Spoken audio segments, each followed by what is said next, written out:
cattle. Instead, she perfected the art of surviving on her own. Without the help of a pride, this lioness had to adapt. When she hunts, the combination of patience, power, and speed is spectacular.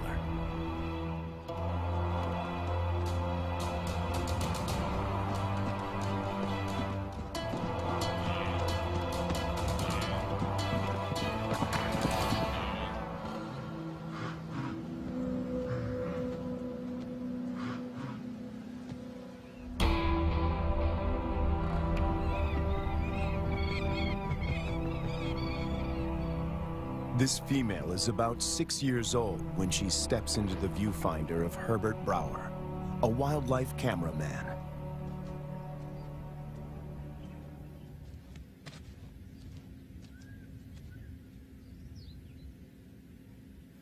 She'd been rarely seen, and if then only at a distance. But suddenly there she was, right in front of our eyes. Herbert is captivated by her and returns to the floodplains of Doğa year after year. It comprises 3,600 square kilometers and borders Angola in the west. The bank of the Zambezi floodplain marks the eastern boundary of the park. People living here tell Herbert that the lioness has been alone for many years. They call her Lady Doğa.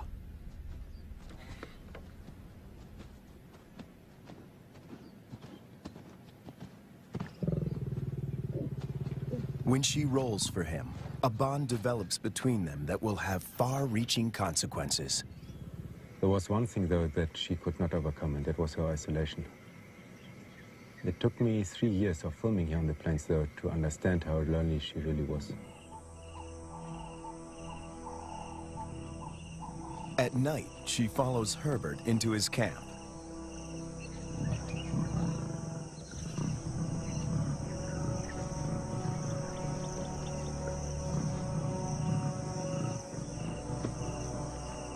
He would never expose himself to wild lions on foot, but he instinctively knows that she means him no harm.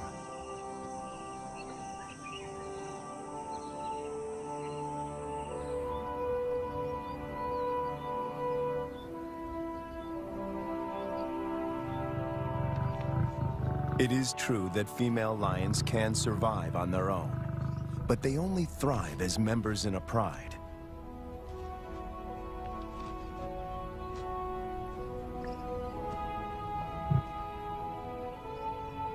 Is it possible to find Lady a mate? And could they produce cubs and form a new pride? These are the burning questions facing Herbert and experts at African parks.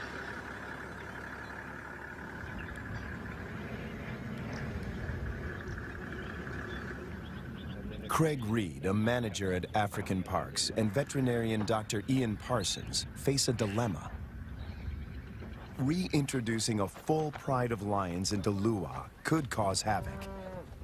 If one cow is killed or one person attacked, the local population would be up in arms. If they find her a mate, she will hopefully teach him and their cubs to stay away from cattle and people. The project is even more viable if she can transfer her impressive hunting skills. It takes 4 years of detailed planning to get the project off the ground. Lady is now collared to keep track of her movement. The average age of a lion in the wild is 16. She has about 6 years to produce a litter.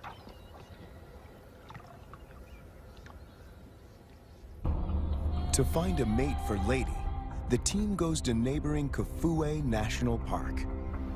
Audio recordings of lionesses lure the males.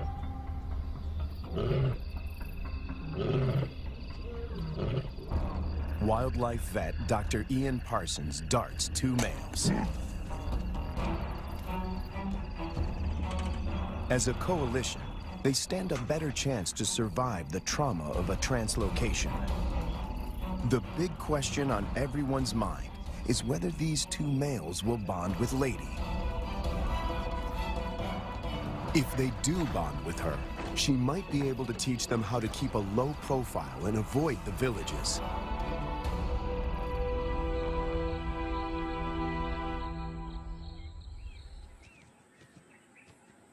The two lions wake up in an enclosure, or a boma, right in the middle of Lady's core territory.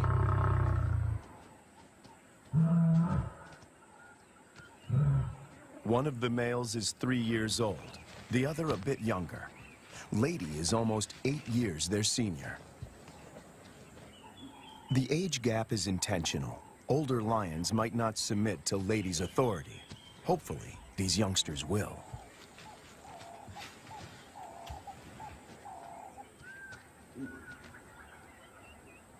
This is the first time in years that Lady has set eyes on her own kind. She keeps watch as the two males familiarize themselves with their new home. The first piece of the puzzle falls into place. But then, disaster strikes. On the 5th day in the boma, they escape. Finding themselves in a strange environment, they could take fright and bolt. To Herbert's relief, he finds them a few hundred meters from the enclosure. Lady's response is odd. She rolls to show them she is not a threat, but she doesn't approach them. The males are aware they are in her territory. Everything is new. It's going to take time to adjust. Before she leaves, Lady marks the territory with her urine. It's a strong message. She's the landowner. They are the squatters.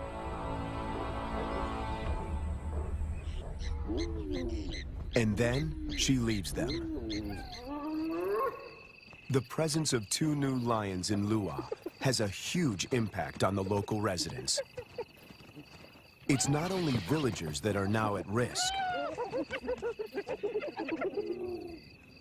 The arrival of the two lions jeopardizes the hyena's position of power.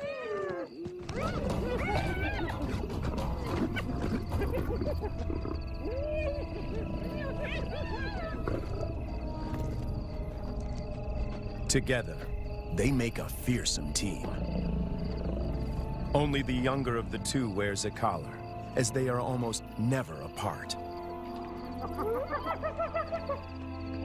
The acid test is to see whether they will mate with Lady or leave her to seek other females. It's a precarious start, but the journey has begun.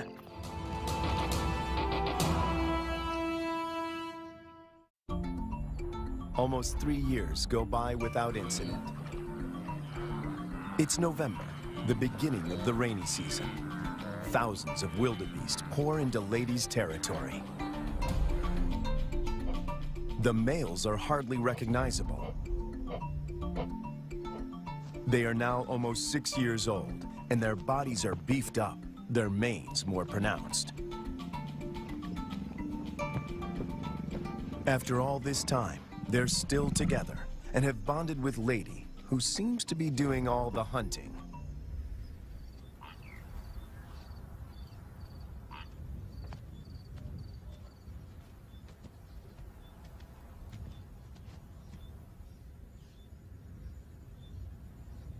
She targets wildebeest, almost twice her size.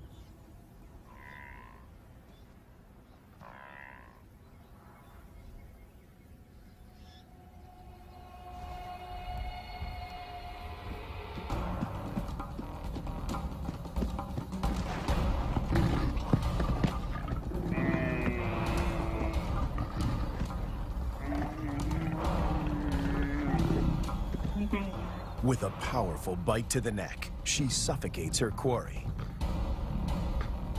It's all over in minutes.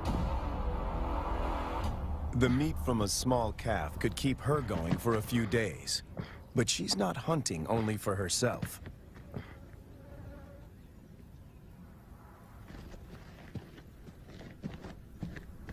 As the most experienced hunter in this trio, she is happy to share her kill.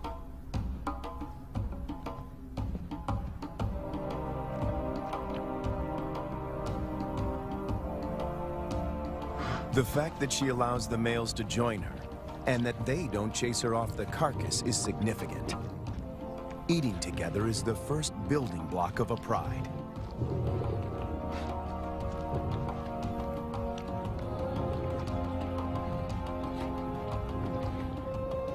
Her reward is companionship. The males get the lion's share of her kill. They gorge themselves and can eat up to a quarter of their own weight in one sitting.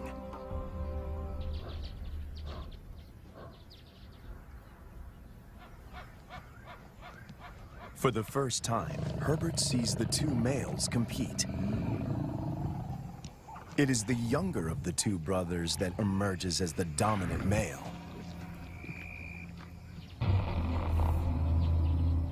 He's the one that follows her when she's in estrus.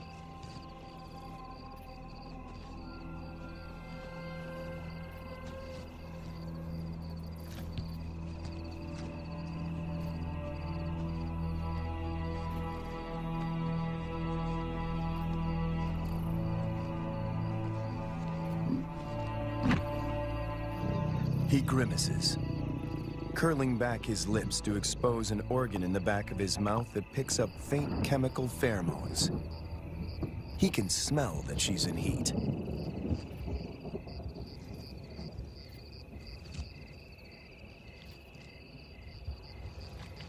It's the dance Herbert has been waiting to film for years. The brother watches from the sidelines. Lady stays receptive for several days and copulates frequently. Both males stick to her like glue. They won't fight over her. As members of the same coalition, they come to a gentleman's agreement. If the dominant brother tires, the other might get a chance to mate as well. Now she rolls, not to greet Herbert, but in submission.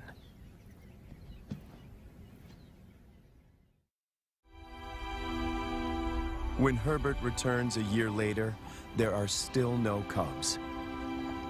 It's a huge disappointment. Lady is now almost 13 years old, and Herbert and the team must consider the possibility that she is infertile.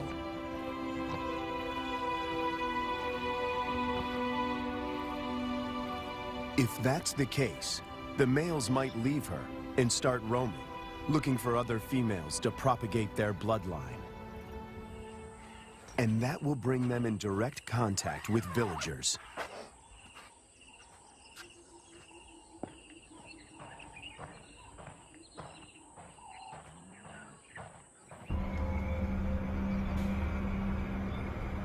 The team decides to import 2 young females. And that takes them back to Kafue.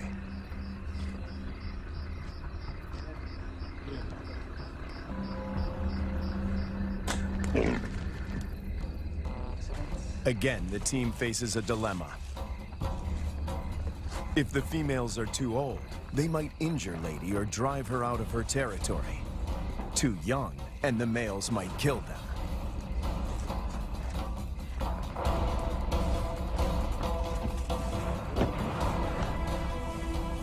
Dr. Ian Parsons oversees the translocation. We need some water just to keep them cool while we're traveling. All right, antidote. That's not very fast acting. It takes about 15 minutes to work.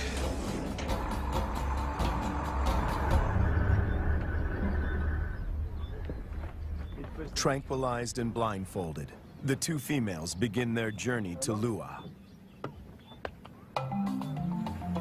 Their arrival is coated in irony.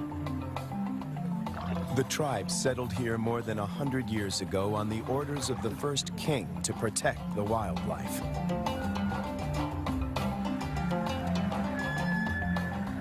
But many of them have never seen a lion. And yet lions have always played an important part in the biodiversity of Doğa. African Parks aims to restore the imbalance. But this is only possible if Lady remains the central character. She has to teach the new arrivals the lay of the land and teach them to keep away from villages. The question now is whether she can transfer these skills in time. The two lionesses are collared with radio transmitters before being released into the enclosure.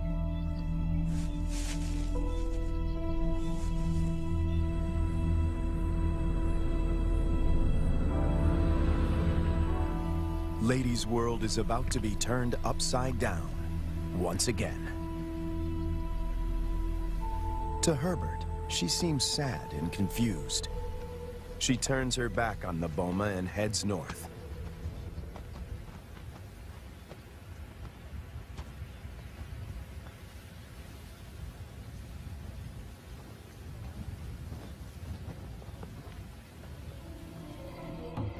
The males, on the other hand, are very interested.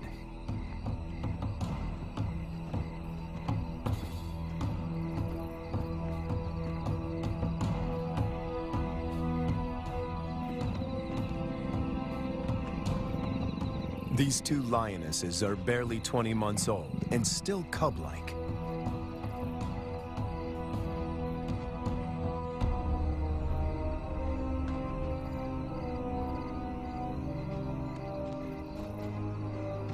Male lions are known to kill cubs they haven't sired. No one knows how this will play out.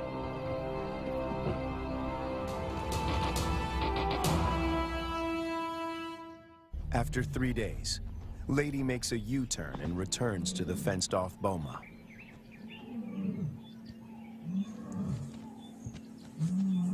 The two young females respond to her calls.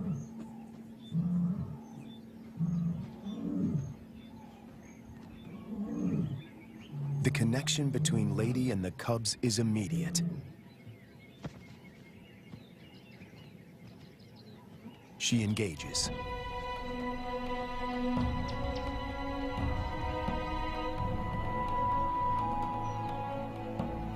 Cats are vulnerable when they expose their undersides. When they roll, they express submissiveness.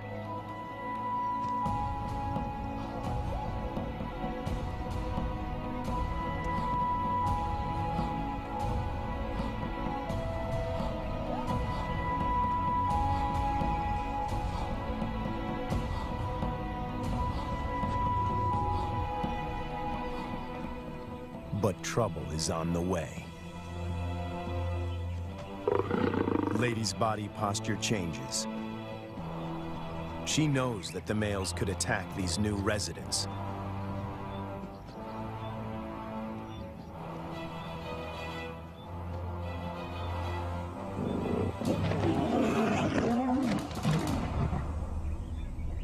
Ears back, every muscle contracted. She puts the males in their place.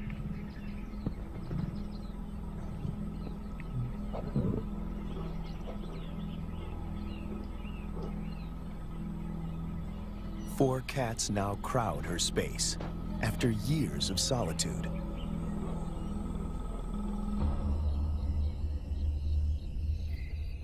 When the males were in the boma, Lady disappeared for days.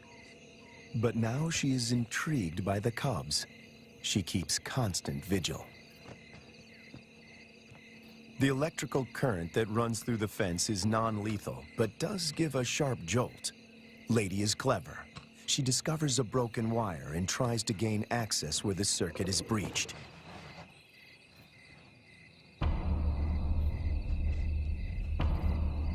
The males are perturbed by the new arrivals. But before they get any ideas, Lady asserts herself. The balance of power might have shifted, but she's still in control.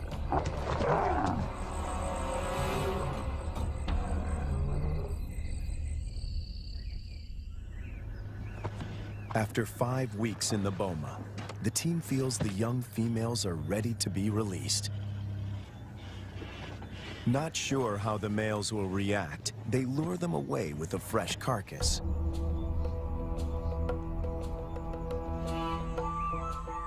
The young cubs have also not been fed for a couple of days.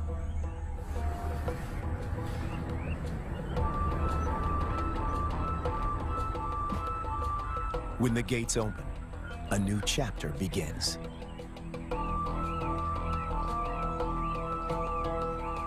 Lady is first on the scene. The cubs have spent more than a month in the boma to adjust.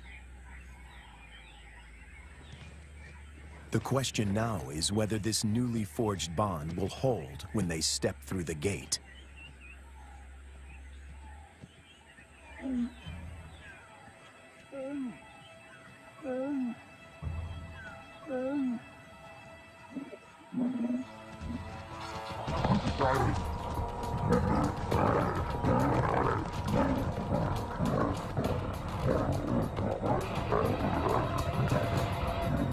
The first encounter turns into a cat fight. But it is more show than anything else. If Lady wants to kill these cubs, she can do so in the blink of an eye.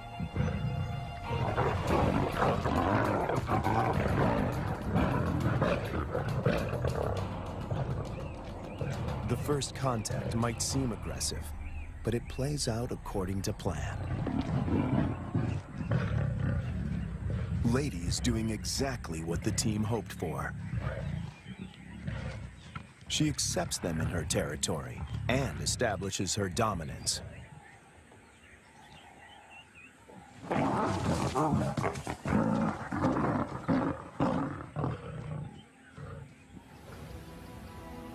The landscape of Doğa now looks very different from the days when Lady followed Herbert to his camp. Now 2 young and subdued females follow her. But Lady is not used to having an entourage.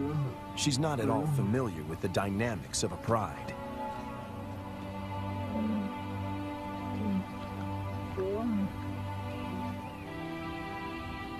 Now that she has her freedom back, she does the unexpected. She abandons them.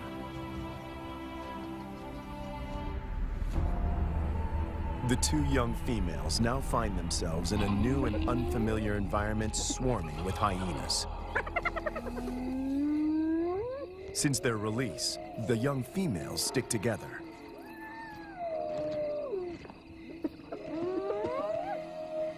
But their lives are in real jeopardy.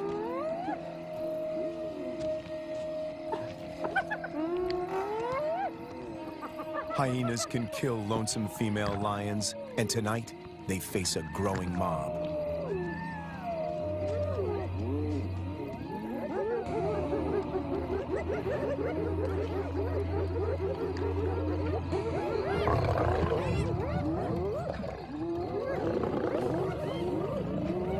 In no time, the newcomers are surrounded by a hungry and ferocious clan.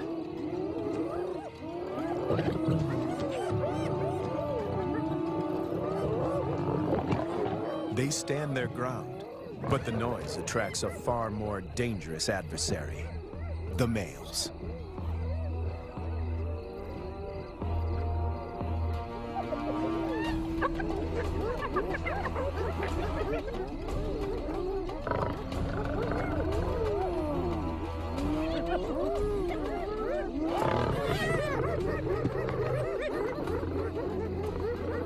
The 2 brothers have finally tracked down the youngsters in the wild, and Lady is nowhere in sight to protect them.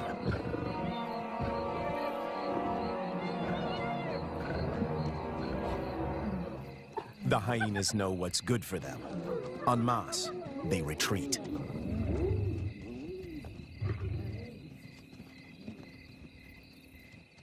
This is their first encounter with the males outside the boma. Anything can happen. The brown-collared female is first to bolt. The white collar is cornered before she can escape.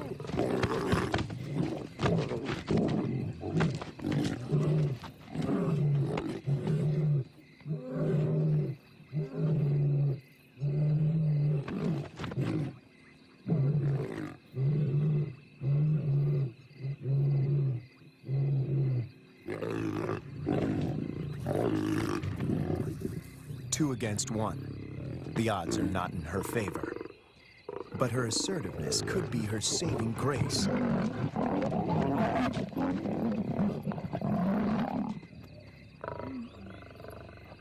At the right moment, she crouches in submission.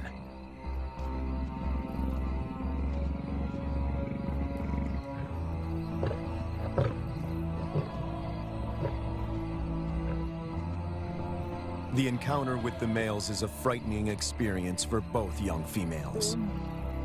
They split up. Separated, they are now more vulnerable. Danger looms for both of them.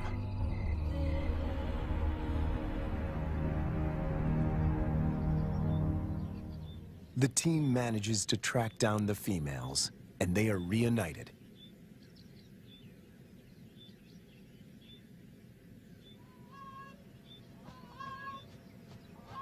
It takes months before they settle down.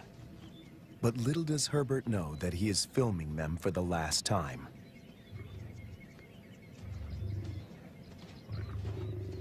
The next day, the brown collar is gone.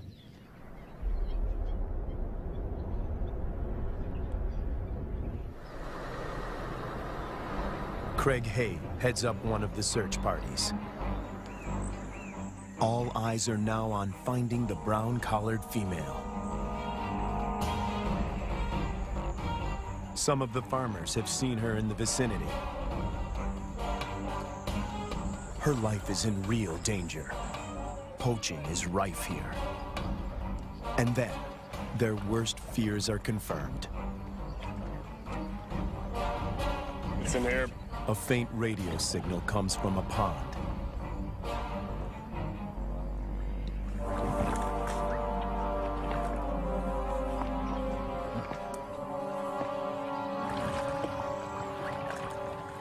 Guys, I got it. It is the brown collar. It's been cut. Yes, been cut with a sharp knife. It's a definite cut. You see, so someone found the lion and threw this in. Or killed the lion. Killed the lion and threw this in. The mood is one of despair.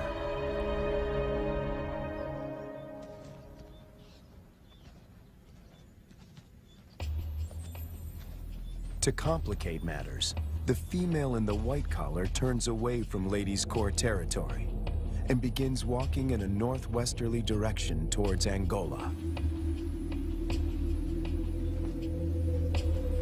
Even if she survives, in time, she will outgrow the collar and suffocate.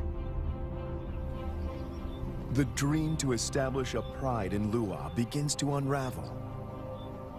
In an unexpected twist, the males follow the white-collared female to Angola. The further they move away from Ladies' Corps territory, the less influence she has in keeping them out of danger zones.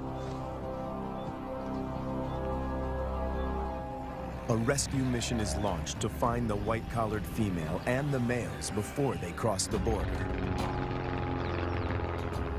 Dr. Matt Becker, who runs the Zambian Carnivore Project, joins the search party.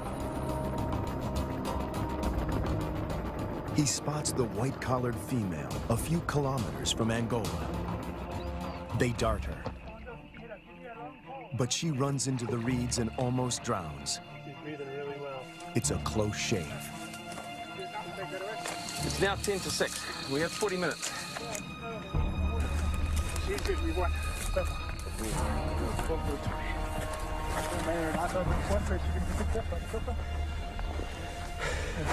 sure it doesn't have their nose. It's going to be windy. The rescue mission is tricky. The small helicopter can barely lift her, and the ground team must help before the pilot manages to get his precious cargo airborne.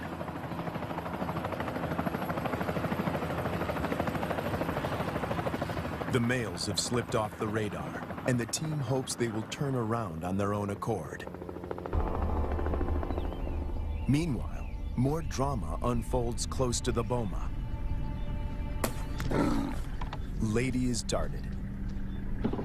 The plan is to put her in the boma with the surviving female to try and forge a stronger bond between them.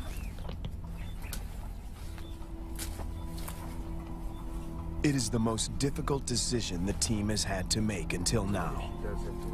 Lady has never been deprived of her freedom. She gets a quick medical checkup and a new collar.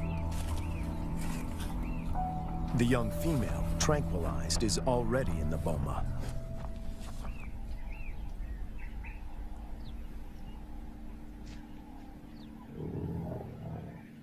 No one knows how Lady will behave in captivity.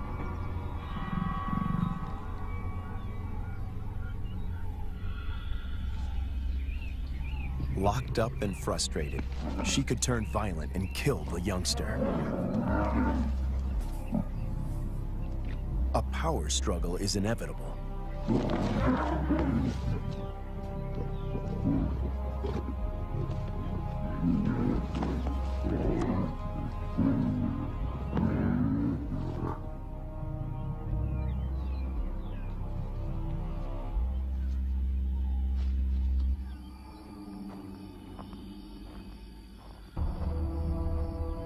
More bad news.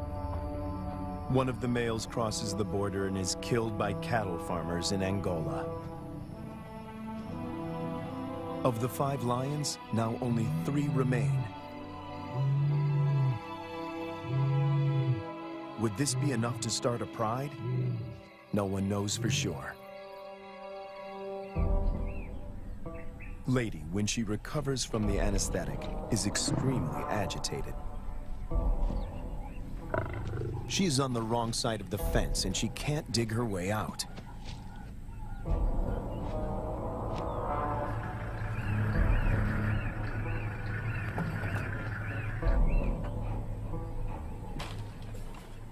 The young female, on the other hand, is familiar with the enclosure.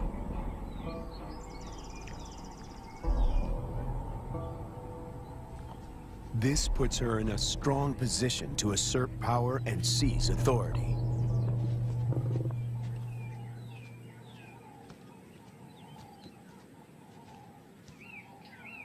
Clearly upset, Lady seeks refuge in a tree.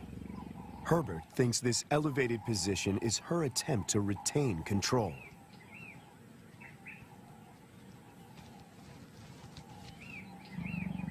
Hunger eventually tempts her down.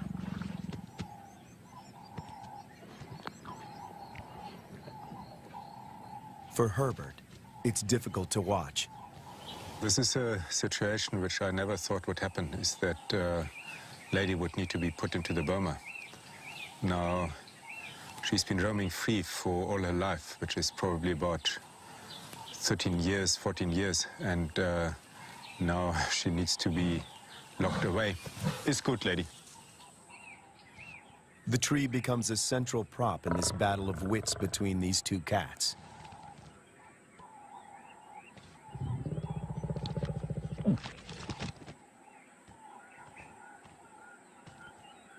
The young female catches on very quickly. She is lighter. If height is of any consequence, she can go higher.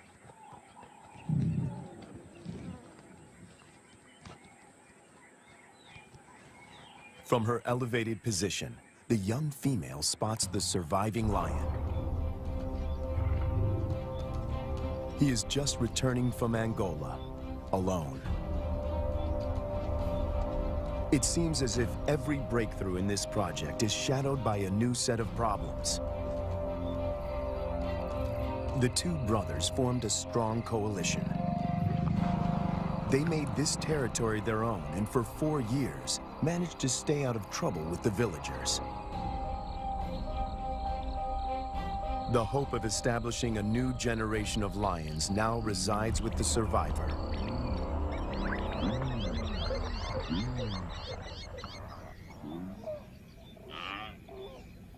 Lady and the young female emerge from the boma after 7 weeks. The outcome of the bonding exercise is disappointing. They split up.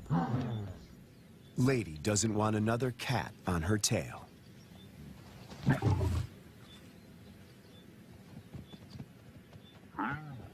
But the time in the boma did benefit the young female. It gave her time to mature. She doesn't see the male as a threat anymore.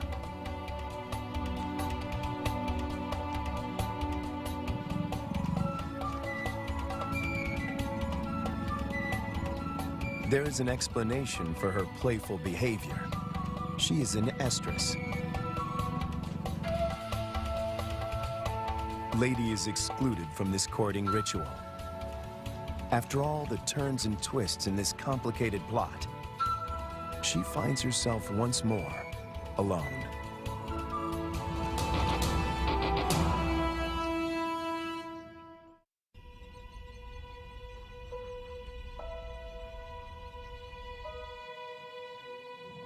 After hunting alone, the young lioness returns to the male. She is ready to mate. The project is one step closer to reaching its goal. The male will sire the next generation. But what about Lady? Will she be part of this new pride? It somehow seems sad and tragic if she is now excluded. And on cue, she disappears.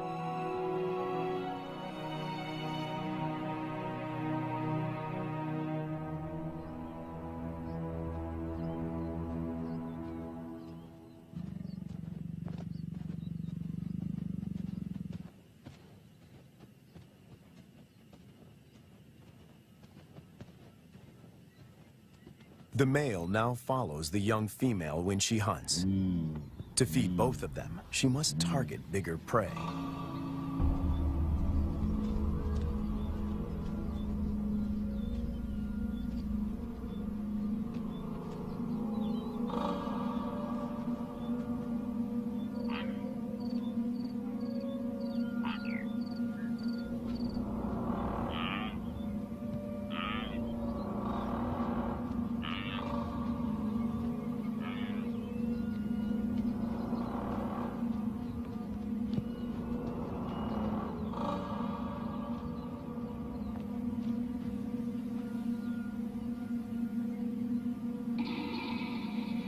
The male is not helpful.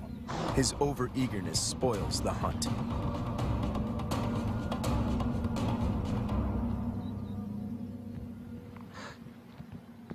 Herbert is about to accept that this regent king and the young female are now the major players in this drama, when Lady suddenly reappears.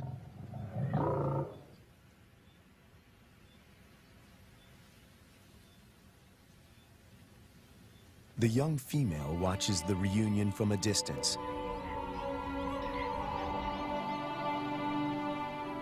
Over many years, Herbert and Lady somehow learn to recognize and respect each other's intentions.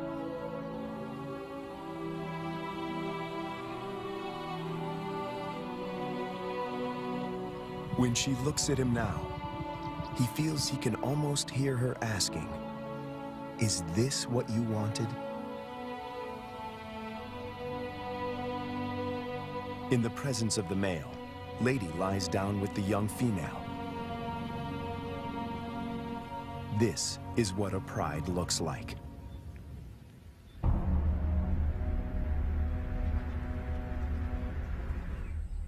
After so many years, all the effort and energy that went into this project seemed to pay off.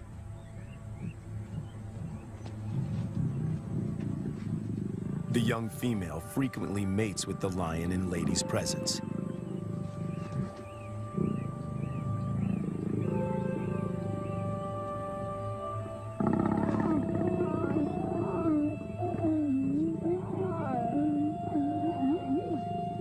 Females are the cornerstone of prides. They form strong bonds and hunt together. The male's instinct is to protect them, and his drive is to breed.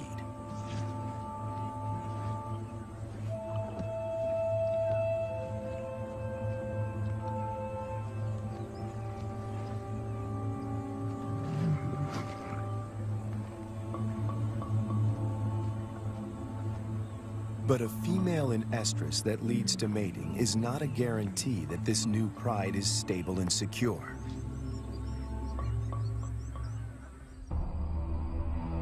Hunting together is the final test. And then it happens. The young female takes the lead. Lady follows. This is certainly a new development. And the outcome is swift and lethal.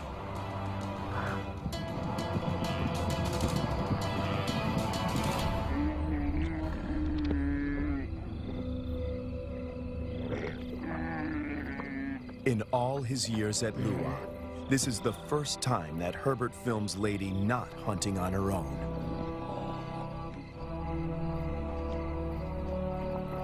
When the male joins them, the circle is complete. The air is full of promise.